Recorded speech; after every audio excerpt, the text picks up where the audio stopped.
Good morning, student.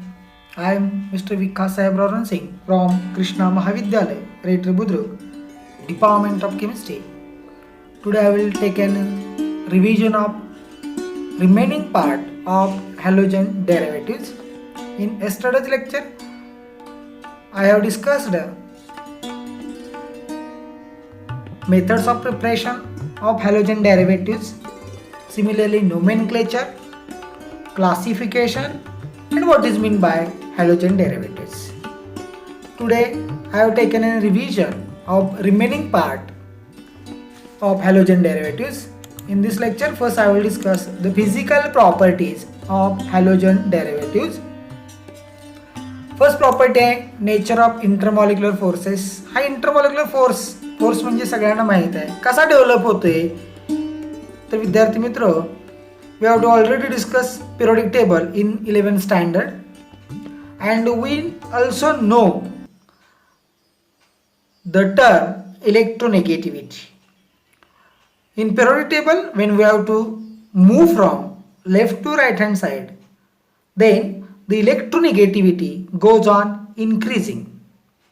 आणि आपण halogen derivative बघतोय, म्हणजे कार्बन आणि हॅलोजन यांची जर आपण कंपॅरिझन केलं तर कार्बन हा लेस इलेक्ट्रोनिगेटिव्ह आहे दॅन हॅलोजन, आणि त्यामुळं हा जो इंटरमॉलिक्युलर फोर्स ह्या हॅलोजन ॲटम आणि कार्बनमध्ये जो तयार होतोय तो कसा तयार होतोय तर halogen atom carries a partial negative charge and carbon atom carries partial positive charge, and because of that opposite charges intermolecular forces are developed. So that is the nature of intermolecular force, that is the first physical property. Second is boiling point.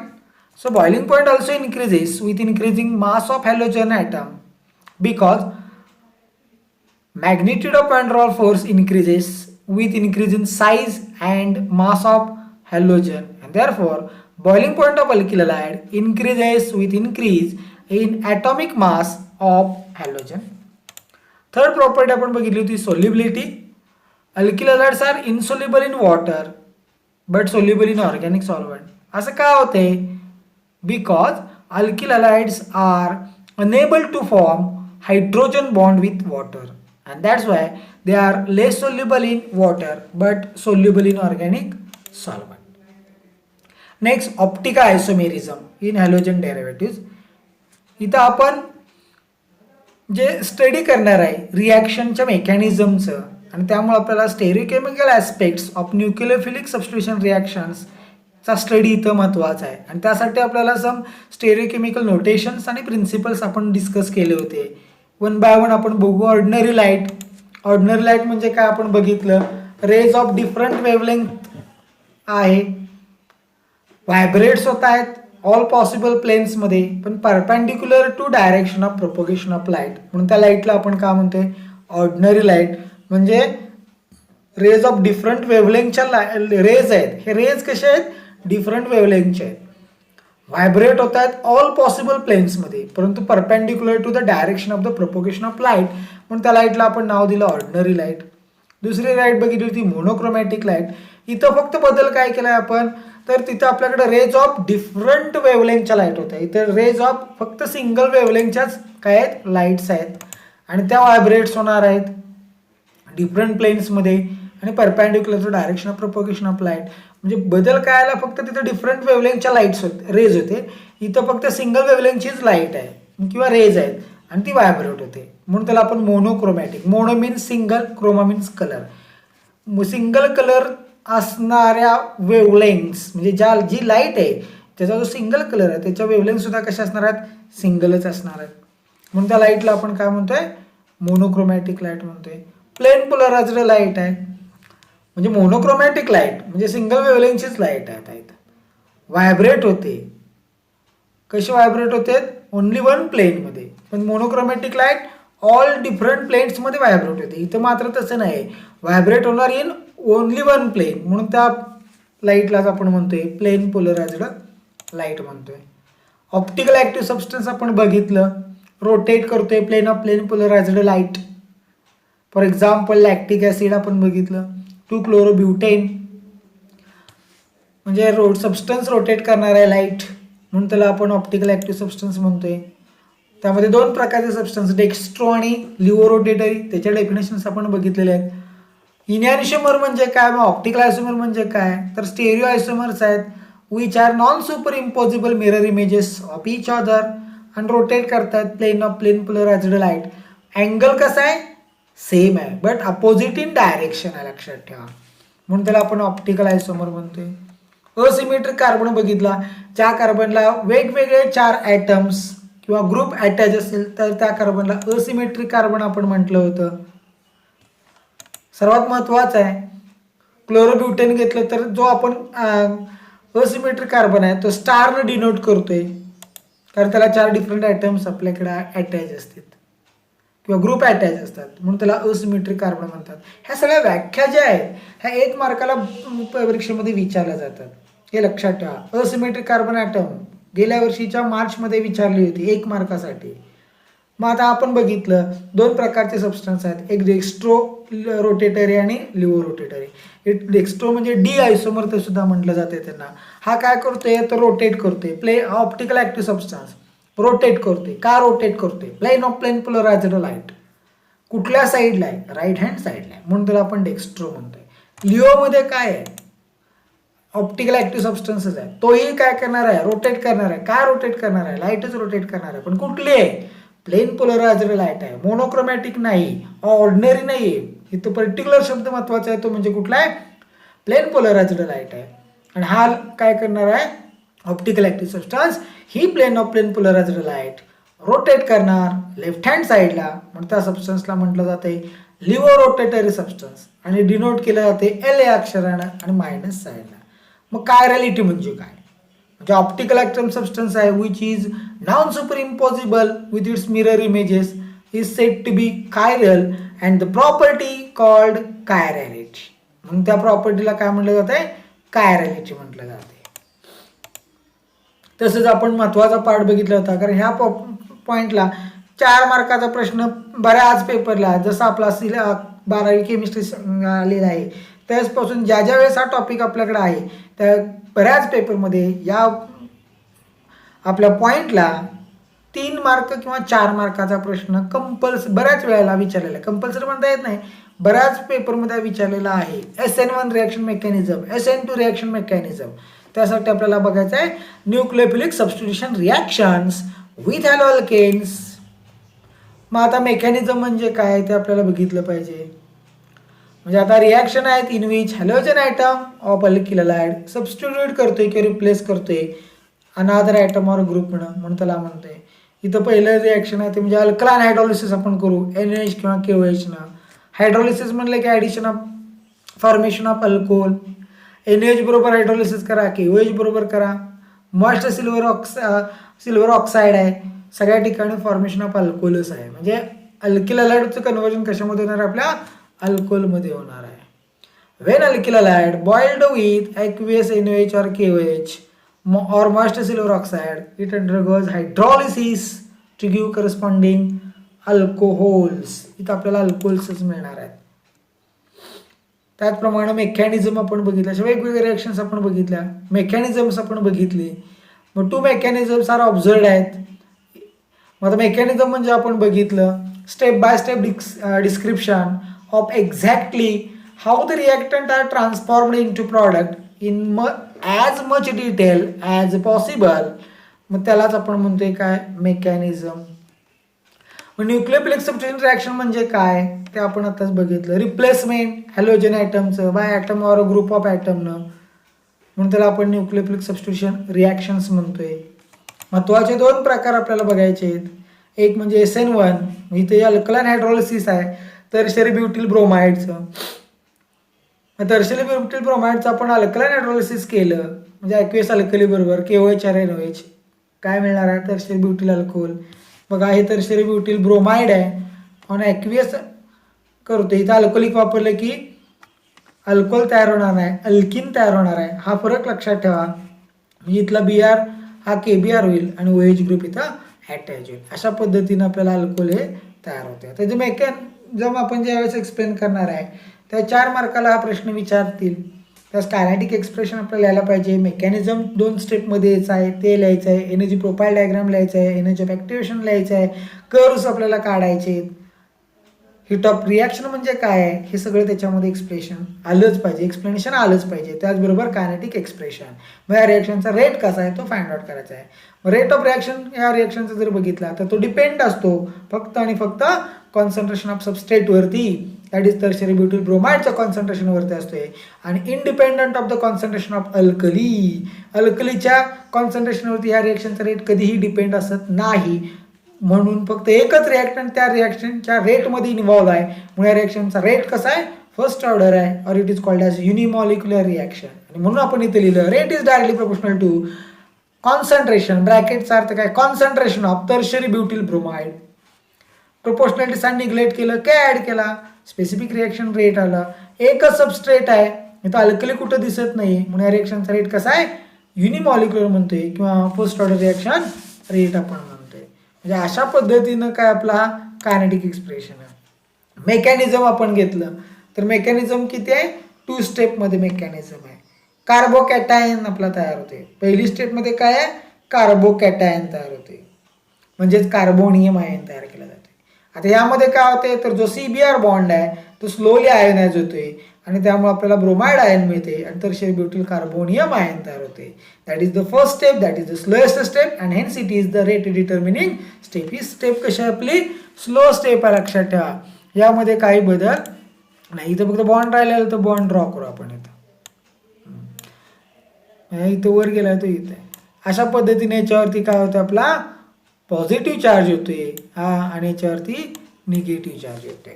म्हणजे ही step कशा slow आहे, हा bond slowly ionise होते आणि त्यामुळं carbonium ion आणि Br minus आपला तयार होतोय. अशा पद्धतीचा आपला काय आहे, formation of carbonium ion, that is the first step आहे. आणि ही स्टेप स्लो आहे आणि त्यामुळे ह्या स्टेपवरनं ह्यामध्ये फक्त एकच रिॲक्टंट इन्व्हॉल्व झालेला आहे, तो म्हणजे टर्शियरी ब्युटिल ब्रोमाइड. आणि म्हणून सुद्धा ह्या रिॲक्शनचा रेट हा कसा आहे, युनिमॉलिक्युलर आहे किंवा ह्या रिॲक्शनला फर्स्ट ऑर्डर रिॲक्शन म्हटलं जाते. आता फॉर्मेशन ऑफ प्रॉडक्ट आहे. आता फॉर्मेशन ऑफ प्रॉडक्ट कसं होते बघा, सर्वात महत्त्वाचं formation of product.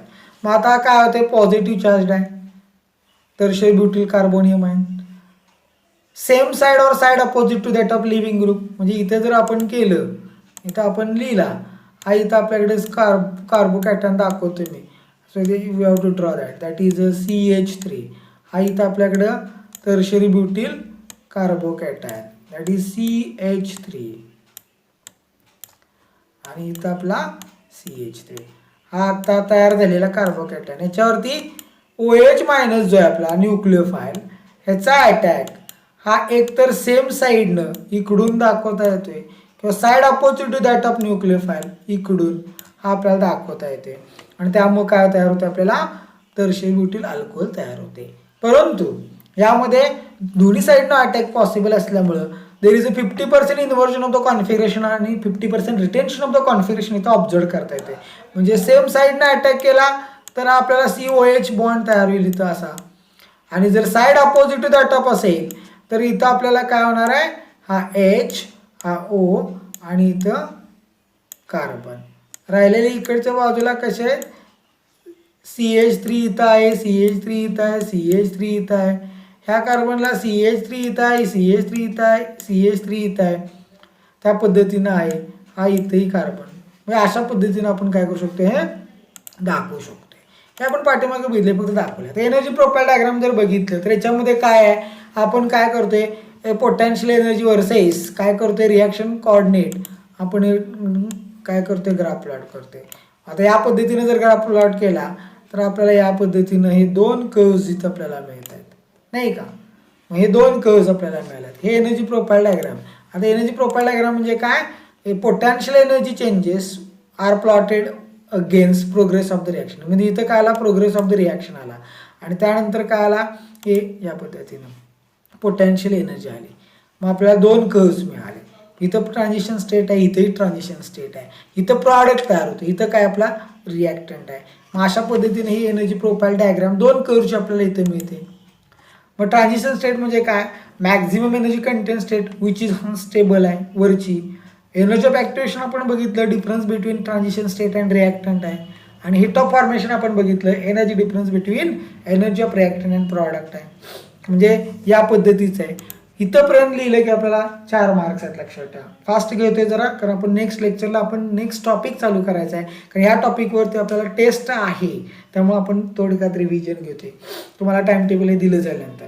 SN2 reaction बघा, मेकॅनिझम आपल्याला बघायचं आहे. हायड्रोलिसिस आहे, ॲक्वेस अल्कली बरोबर मी CH3OH plus KBr. Kinetic expression, rate of reaction biomolecular आहे. Rate of reaction depends upon both the substrate and alkali, दोन्ही दाखवले. कॉन्सन्ट्रेशन ऑफ द काय मिथिल ब्रोमाइड आहे आणि concentration of alkali directly proportional to rate. मग आता ह्या दोघांचेही कॉन्सन्ट्रेशन होते या रिॲक्शनचा रेट डिपेंड असेल तर त्या रिॲक्शनची काय असणार आहे, ऑर्डर सेकंड ऑर्डर असेल, किंवा त्याला आपण बाय मॉलिक्युलर म्हणतोय. बाय म्हणजे 2 मॉलिक्युल्स, म्हणजे दोन्ही मॉलिक्युल या रिॲक्शनच्या रेटमध्ये पार्टिसिपेट होत आहेत, म्हणून या रिॲक्शनची ऑर्डर कशी आहे, बाय मॉलिक्युलर आहे. मेकॅनिझम बघितलं तर 1 स्टेप आहे. सेम साईड अटॅक पॉसिबल नाही आहे, बॅक साईड अटॅकच पॉसिबल आहे. आणि म्हणून का सेम साईड नाही आहे तर न्यूक्लियोफाइल OH मायनस आहे, Br मायनस लिव्हिंग ग्रुप आहे. हे काय होते, स्टेरिक हिंड्रन्स मिळते. हाही निगेटिव्ह चार्ज आहे, ह्याच्यावरती निगेटिव्ह चार्ज आहे, निगेटिव्ह हिस्टेरिक हिंड्रन्स मिळणार आहे, आणि त्यामुळे रिॲक्शन पॉसिबल नाही. रिॲक्शन कशी पॉसिबल आहे तर ज्यावेळेस आपल्याला न्यूक्लियोफाइल बॅक साईड अटॅक करेल न्यूक्लियोफाइलच्या, तरच आपल्याला काय होणार, आपल्याला रिॲक्शन पॉसिबल होणार आहे. म्हणजे हा OH मायनस कार्बनच्या बॅक साईडनं अटॅक करेल CBr बॉन्डच्या, त्याच वेळी रिॲक्शन काय होते, आपली पॉसिबल होते, अन्यथा रिॲक्शन पॉसिबल नाही. मग फॉर्मेशन ऑफ ट्रान्झिशन स्टेट कसं आहे, म्हणजे आज न्यूक्लियोफाइल अप्रोच होते कार्बनला, more and more positive charge develop होते कार्बनवरती, आणि त्यामुळे इलेक्ट्रॉन डेन्सिटी फ्लो होते ब्रोमिनकडं. मग स्टेज एक येते की त्या स्टेजला काय तयार होते, आपला लिव्हिंग ग्रुप Br मायनस आणि OH ग्रुप हे पार्शली बॉन्डेड होत आहेत, आणि त्यामुळे आपल्याला ॲक्सिस तयार होते. तो ॲक्सिस म्हणजे इथं आपला OHCBr ॲक्सिस, हे बॅक साईडने अटॅक केल्यामुळे हे ॲक्सिस तयार होते. आणि इथं 3 हायड्रोजन राहिलेले आहेत, असे 5 डिफरंट ग्रुप्स आपल्याला इथं तयार होतात, आणि हाच आपला असतो ॲक्टिवेटेड कॉम्प्लेक्स आहे. आणि हा कॉम्प्लेक्स तयार झाल्याशिवाय रिॲक्शन आपली पॉसिबल होत नाही. म्हणजे इथं बघा, हा OH आणि CBr ही ॲक्सिस, 3 हायड्रोजन या पद्धतीनं, आणि हा निगेटिव्ह चार्ज इव्हेंच्युअली डिस्ट्रीब्युटेड आहे ह्या OH आणि Br वरती, आणि त्यामुळे हा ॲक्टिवेटेड कॉम्प्लेक्स आपल्याला तयार होते, आणि मग हा ब्रेक होतोय सर्टन रेटला, आणि मग आपला प्रॉडक्ट हा तयार होते. म्हणजे अशा पद्धतीने, आणि ज्यावेळेस प्रॉडक्ट तयार होते त्यावेळेस CHH जे आपल्याकडे आहेत हे अपोजिटला जातात, आणि OH ॲक्सिस तयार होते. म्हणजे इथं दाखवताना आपण हा बघा असा आहे, हा इकडे अटॅक केला आहे, इथं ॲक्टिवेटेड कॉम्प्लेक्स झाला, हा ब्रेक झाला, COH ॲक्सिस तयार झाला, Br मायनस लिव्हिंग झाला, आणि हे जे 3 हायड्रोजन आहेत हे काय होतात, आपली कॉन्फिगरेशन बदलतात, इन्व्हर्जन ऑफ द कॉन्फिगरेशन होतात, म्हणजे go to other side, and hence inversion of the configuration is observed. म्हणजे अशा पद्धतीने रिॲक्शन पॉसिबल होत असते. इथंपर्यंत आपल्याला आहे. एनर्जी प्रोफाइल डायग्राम जर बघितलं तर परत तेच आहे. एनर्जी प्रोफाइल डायग्राम आपण ड्रॉ करू शकतो, म्हणजे तेच आहे, पोटेन्शियल एनर्जी वर्सेस. आता इथं काय मला माऊसनं ॲक्युरेट काढता येत नाही, फक्त लक्षात घ्या आपण पहिल्या लेक्चरला बघितलेलं आहे. ह्या पद्धतीनं 1 स्टेपच आहे. इथं ॲक्टिवेटेड कॉम्प्लेक्स, ह्या दोघांमधला फरक, हा रिॲक्टंट आहे, हा इथं प्रॉडक्ट आहे, आणि हा ॲक्टिवेटेड कॉम्प्लेक्स आहे, दॅट इज 5 स्टेजमध्ये, नाही का. कार्बनला 5 बॉन्ड तयार झाले, हा इथे तयार होतो, हा ब्रेक होतो, आणि मग प्रॉडक्ट येते. ह्या दोघांमधला एनर्जीचा फरक, ह्या दोघांमधला एनर्जीचा फरक, हे आपल्याला म्हणजे काय माहीत पाहिजेत, नाही का. अशा पद्धतीचं आपलं हे महत्त्वाचा SN1 SN2. म्हणजे इथं बघितलं maximum energy content state, reactant म्हणजे ट्रान्झिशन स्टेट आणि रिॲक्टंट ह्यामधला एनर्जीचा फरक, आणि रिॲक्टंट आणि प्रॉडक्ट यामधला फरक तो म्हणजे फॉर्मेशन. अशा पद्धतीनं हे काय होतात, आपले तयार होतात. मी ह्या SN1 SN2 वरती काय करतात, फॅक्टर अफेक्ट करतात. 3 फॅक्टर आहेत, एक म्हणजे नेचर ऑफ सबस्ट्रेट. आता SN2 मध्ये बघितलं तर काय, ट्रान्झिशन स्टेट पेंटा कॉर्डिनेट आहे, क्राउडिंग आहे, आणि त्यामुळे फेवर्ड इन प्रायमरी हॅलाइड आहे, आणि least favoured in tertiary alkyl halides आहेत. म्हणजे SN2 फेवर का प्रायमरीमध्ये तर लक्षात ठेवा, क्राउडिंग होते, आणि फेवर्ड आहे कशासाठी, हे क्राउडिंग फेवर आहे कशासाठी, ही प्रायमरी हॅलाइडच्या बाबतीत, टर्शियरीच्या बाबतीमध्ये नाही. SN1 मध्ये काय, कार्बोकॅटन इंटरमिडिएट तयार होते, स्टेरिक क्राउडिंग बघायला मिळत नाही, there is no steric crowding bulky ग्रुपचं, and that's why most favoured in tertiary and less favoured in primary alkaloids. इथं आपण दाखवले SN1 रेट इन्क्रीज होते प्रायमरी, म्हणजे सर्वात जास्त रेट कशाला असणार आपल्या टर्शियरी असणार आणि लिस्ट कशाला असणार याला असणार. SN2च्या बाबतीमध्ये काय सर्वात कमी याला असणार आणि सर्वात जास्त कशाला असणार आहे या प्रायमरीला. म्हणजे या पद्धतीने आपल्याला हा फॅक्टर अप्लाय करतोय. दुसरा फॅक्टर आहे न्यूक्लियोफिलिसिटी. म्हणजे आता न्यूक्लियोफाइल काय करतोय स्पेसिस आहे that uses its electron pair to form a bond with carbon. Nucleophile character of any species is expressed in its electron releasing tendency which can be correlated to its Lewis base आहे. आणि त्यामुळं powerful nucleophile attack the substrate faster and favour SN mechanism आहे. Solvent polarity हा factor आहे. Protic solvent aprotic solvent आहे. Polar protic सॉल्वंटमध्ये rate decrease होतोय कुणाचा SN2चा आणि SN1चा काय होतोय वाढतोय. म्हणजे polar solvent stabilises nucleophile base elevation आणि म्हणून तो काय होतो आपला रेट वाढतोय. सिमिलरली बीटा एलिमिनेशन आपण बघितलं. अल्कोहोलिक KOH बरोबर बघितलं. Alkyl halide react with alcoholic KOH alkenes तयार होत आहेत आणि कसं आहे इलिमिनेशन अल्फा बीटा, त्याला बीटा एलिमिनेशन म्हणतोय. म्हणजे डिहायड्रोहॅलोजिनेशन थोडक्यात. डी म्हणजे काढून टाकणे, हायड्रो म्हणजे हायड्रोजन, हॅलोजन म्हणजे हॅलोजन, हे अल्फा बीटा कार्बनवरनं काढून टाकले जातात आणि त्यामुळे अल्किल हॅलाइडचे रूपांतर अल्किनमध्ये केले जाते. त्या इलिमिनेशनला म्हणलं जाते बीटा इलिमिनेशन रिॲक्शन. एक्झाम्पल आपण बघितलं कुठलेही घ्या. इथं बॉन्ड जरा पुढे गेलेले आहेत ते आपण इथं दाखवू. इथं टर्शियरी ब्युटिल क्लोराईड इथं अल्कोहोलिक आहे लक्षात ठेवा. हे अल्कोहोलिक लिहायचं आहे. इथं बाण पाहिजे. हे सगळे बारकावे आपल्याला आले पाहिजेत. KOH बरोबर ट्रीट करतो. इथं CH2 double bond CH3 plus KCl plus H2. इथं पण तेच आहे CH2 double bond CH2 plus KBr plus H2. बदल काय नाही, अल्किनच तयार होणार. ही एक सर्वात महत्त्वाची रिॲक्शन आपण बघितली.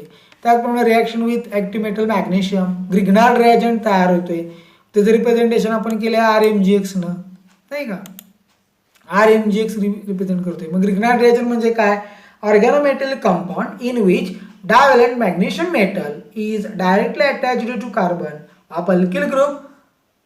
It gives alkyl magnesium halide known as Grignard reagent. Representation RMgx not RxMg. बऱ्याच पेपरमध्ये लिहिलं जाते RxMg. It is not Grignard reagent. We can write properly that is RMgx. ह्या कार्बनला हा Mg जोडला पाहिजे आणि ह्या Mg ला X जोडला पाहिजे. X ला Mg जोडायचं नाही. ह्या R आणि X मध्येच Mg पाहिजे तर त्याला ग्रिग्नार्ड रिएजंट म्हणतात. अन्यथा त्याला ग्रिग्नार्ड रिएजंट म्हणता येणार नाही. प्रिपरेशन आपण बघितलं. Rx plus Mg gives RMgx.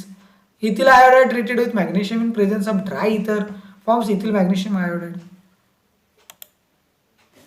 त्याचप्रमाणे वूड सिंथेसिस बघितलं. मग अशा अल्केन तयार केलं, याच्यामध्ये अल्केन तयार करतोय कंटेनिंग ऑड इवन सेम सगळेच आहेत, त्याच्यामध्ये काय बदल नाही. प्रॉपरली आपण वापरतोय म्हणजे ऑड इवन कार्बन असणारे अल्केन तयार करण्यासाठी बेस्ट सुटेबल मेथड आपण बघतोय. पण ऑड कार्बन असणारे अल्केन सुद्धा तयार केले जातात. 2 रिएजंट वापरले जातात. ज्या सोडियम वापरला जाईल त्यास 2,2 वापरावे लागेल. तो RR तयार होईल प्लस टॉसपेनेक्स. झिंक वापरला तर फक्त 2RX वापरला पाहिजे कारण झिंकची व्हॅलन्सी 2 आहे, सोडियमची 1 आहे. त्यामुळे ZnX2 आणि NX. बाकी बदल काय त्याच्यामध्ये नाही. हे ऑडचं मी तुम्हाला एक्झाम्पल दिलं होतं आणि घरी होमवर्कला सुद्धा सांगितलं होतं. एवढी बॅलन्स दे. मग मित्रांनो लक्षात ठेवा आपल्या बोर्ड परीक्षेमध्ये रिॲक्शन बॅलन्स्डच पाहिजे तर त्याला फुल क्रेडिट देण्याची व्यवस्था आपल्या मार्किंग स्कीममध्ये. अन्यथा मार्किंग स्कीममध्ये त्याला बॅलन्स नसेल तर त्याचे त्या स्टेपचे मार्क देऊ नका, हे बोर्डाची सक्त सूचना आहे. त्यामुळे बॅलन्स हे महत्त्वाचं आहे. रिॲक्शन हा मस्ट बॅलन्स्डच. त्याचप्रमाणे आपण हॅलोअरेन्स बघितलं. रिॲक्शन ऑफ हॅलोअरेन्स विथ मेटल्स बघितलं. सोडियम मेटल बरोबर बघितलं. डायफिनिल आपले तयार होते या पद्धतीनं. त्याचप्रमाणे